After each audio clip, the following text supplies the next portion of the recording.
Olá, querido povo de Deus, salve Maria Santíssima.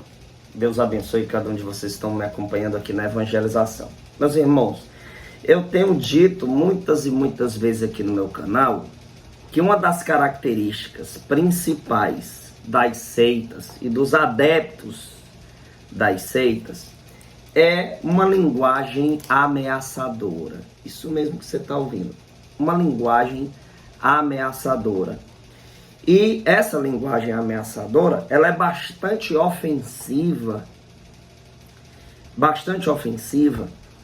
ao ponto de esses adeptos de seitas, eles serem pessoas de uma linguagem radical, uma linguagem ameaçadora, sem se preocupar com o sentimento do outro, sem se preocupar com a saúde psicológica da pessoa e por aí vai. O que nós presenciamos, né, em muitos desses adeptos às seitas, é essas ameaças que você tem que aceitar Jesus, porque senão a sua vida vai ser uma desgraça. Isso eles fazem para impressionar a pessoa começar a associar tudo que lhe acontece de ruim, tudo que acontece de ruim na vida delas, ao fato de elas não serem protestantes. É isso que os protestantes fazem, e os adeptos das falsas visualizações aí, até no nosso meio também existem os falsos videntes, né? Quando você percebe uma linguagem muito ameaçadora, né? Um povo muito, defende com unhas e dentes e defende muitas das vezes fazendo essas ameaças. Vou mostrar aqui o relato de uma irmã que entrou em contato comigo, falando sobre uma situação constrangedora que tem se repetido muitas vezes no seu meio familiar. Ou seja, a família dela, protestantes, né? A maioria protestante, e eles ficam ali pressionando ela. Veja, isso é muito característico nas seitas, né?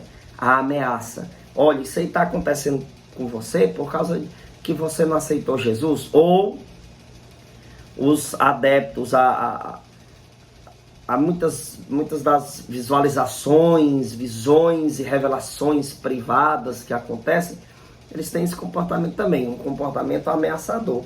Ou você aceita o que eles dizem ser verdade, ou então eles começam a lhe ameaçar, dizer que sua vida vai virar uma desgraça, como se na vida dessas pessoas que são adeptos de seitas, né? Como se na vida deles não acontecesse nada de ruim, né? Como se na vida deles não acontecesse nada de errado, né? Só acontece na vida do outro. Interessante isso, né? Eu já mostrei até que naquela seita, por exemplo, daquele falso profeta Bento da Conceição, que se dizia que era o Papa, que não sei o quê, que teve visualizações do fim dos tempos, um cara tremendo de um mentiroso. E eu provei já em uns vídeos aí. Quando alguém se desliga da seita deles, o que é que eles fazem? Eles vão lá e começam a fazer esse tipo de ameaça espiritual, né? Que vai vir o retorno, muita desgraça vai acontecer com você e por aí vai. Isso acontece nas seitas. Olha só o relato da irmã aí, ó. Irmão, eu sou católica, mas tenho maioria dos meus familiares protestantes. Estou sofrendo muito. Eles atacam minha fé até na hora das refeições. Dizem que sou serva, ela botou aí sérvia, né? Mas deve ter sido um erro da digitação. Deve não, foi um erro de digitação, né? Mas ela diz aí, serva do demônio. Eles dizem que ela é serva do demônio. Idólatra, que vou para o inferno. O que devo fazer? Agora querem me obrigar a ir no culto, a aceitar Jesus. E eu não quero. Constantemente ficam dizendo que não consigo casar porque não sou evangélica. Olha só o que é que eles fazem. Cara, esses hereges, esses adeptos dessas seitas, eles nem se preocupam com a questão da saúde psicológica da pessoa, dos sentimentos da pessoa. Daí eles pegam uma coisa que toca na ferida da pessoa e eles jogam uma linguagem em cima disso ameaçadora. Veja só que absurdo. Você não casou ainda porque você não aceitou Jesus, porque você não é evangélica. Enquanto você não renunciar à idolatria, você não vai casar. Eu já vi vários relatos de protestantes desse jeito, cara. Vários relatos de protestantes que se comportam desse jeito aqui. Entendeu? E o que é que a gente pensa disso? Como é que a gente deve reagir diante disso? Primeira coisa, vou lhe dar um conselho, minha filha, né? Leia na sua Bíblia Mateus capítulo 5, do versículo 11 ao 12. Leia Mateus capítulo 10, versículo 22. Leia 1 João 3,13. Esses textos, eu me fortaleço muito lendo esses versículos, né? Você vê, por exemplo, Mateus 5, do 11 ao 12, vai dizer assim: bem-aventurados sereis quando forem perseguidos e caluniados, quando inventarem todo tipo de mentira contra vós. Mateus 10, 22, vocês serão odiados por todos por causa de meu nome, mas aquele que perseverar até o fim será salvo. 1 João capítulo 3, versículo 13, irmãos, não vos admireis se o mundo vos odeia. Não fiquem admirados se o mundo odiar vocês. O mundo nos odeia. Então veja como esses versículos confirmam, né, essa situação que essa irmã vivencia. Né? Essa linguagem ameaçadora, eles mexem com a ferida da pessoa para poder impressionar a pessoa e arrastar essa pessoa para a seita deles. Né? Eu quero saber o relato de vocês.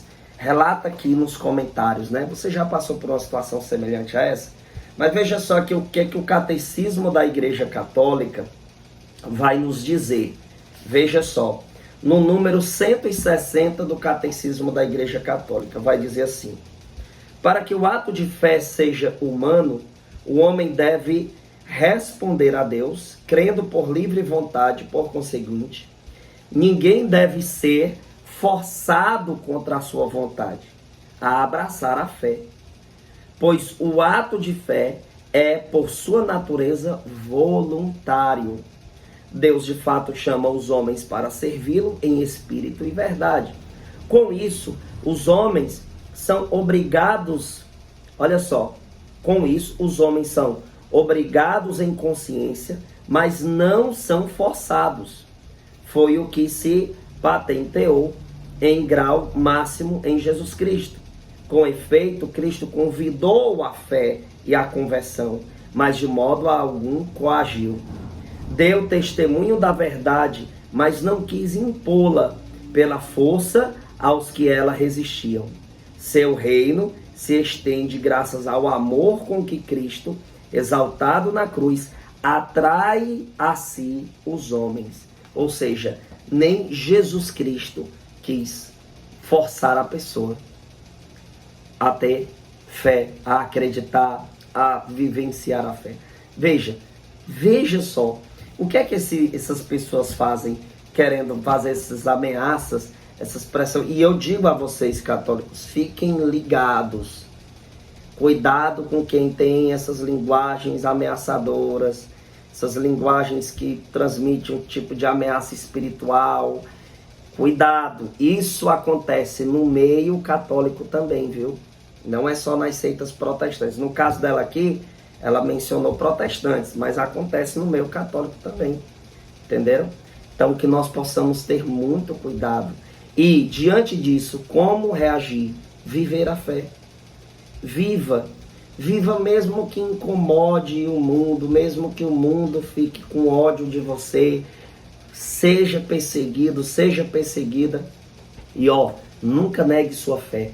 Porque em Mateus 10, do 32 ao 33, o nosso Senhor Jesus diz: aquele que der testemunho de mim diante dos homens, também eu darei testemunho dele diante de meu Pai que está nos céus. Porém, aquele que me negar diante dos homens, também eu o negarei diante de meu Pai que está nos céus. Ou seja, testemunhe a sua fé. Fale sempre o que você crê, mesmo que você seja perseguido. E entenda, problemas acontecem com todo mundo. Doença, acidente, assalto, tudo isso aí.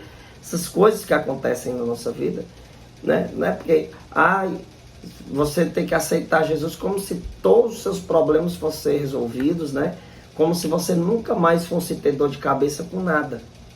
Entendeu? Os protestantes fazem isso. É tanto que na frente das seitas, eu acho que vocês já chegaram a ver passando em frente a uma igreja, por exemplo, universal, uma igreja entre aspas, porque aquilo ali não é igreja, né? Pare de sofrer. Venha para cá e pare de sofrer. Oh, meu Deus.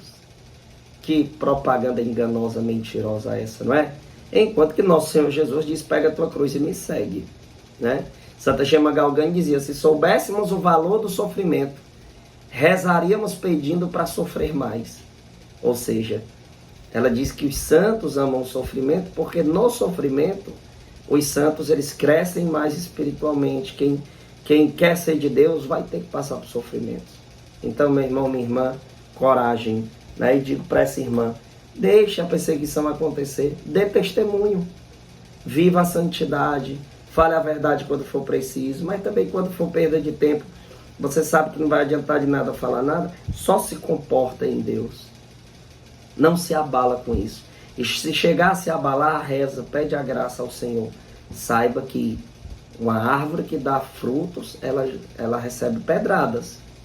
Então, se estão te perseguindo, você está no caminho certo. Galerinha, eu estou precisando de vocês para ajudar as famílias carentes. Está aqui o Pix, ajuda a gente. E também nas necessidades da nossa missão, combustível. Né? Já hoje eu tive que colocar R$100 de combustível no meu carro.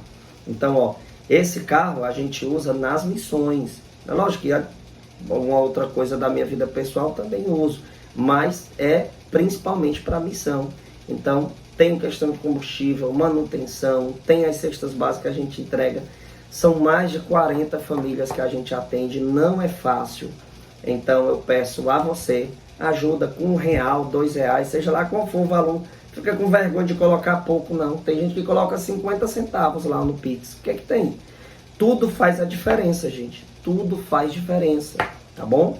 Você dá 10 mil, 5 mil, R$1.000 ou R$1, 50 centavos, tudo faz diferença. Não existe nada pouco quando é feito por amor, então ajuda a gente, tá certo? Eu agradeço de coração a todos vocês que nos ajudam. Você que ainda não comprou o nosso estudo bíblico contra os ataques protestantes, meu WhatsApp está aqui em cima, é só falar comigo que eu passo o informativo para você. Ah, e quem fizer doação para as cestas básicas para a nossa missão, envia o comprovante aqui para mim, certo? No meu WhatsApp. Muito obrigado a todos por cada ajuda, por cada oração que vocês fazem por nós, tá bom? Deus abençoe, compartilhe esse vídeo, até a próxima.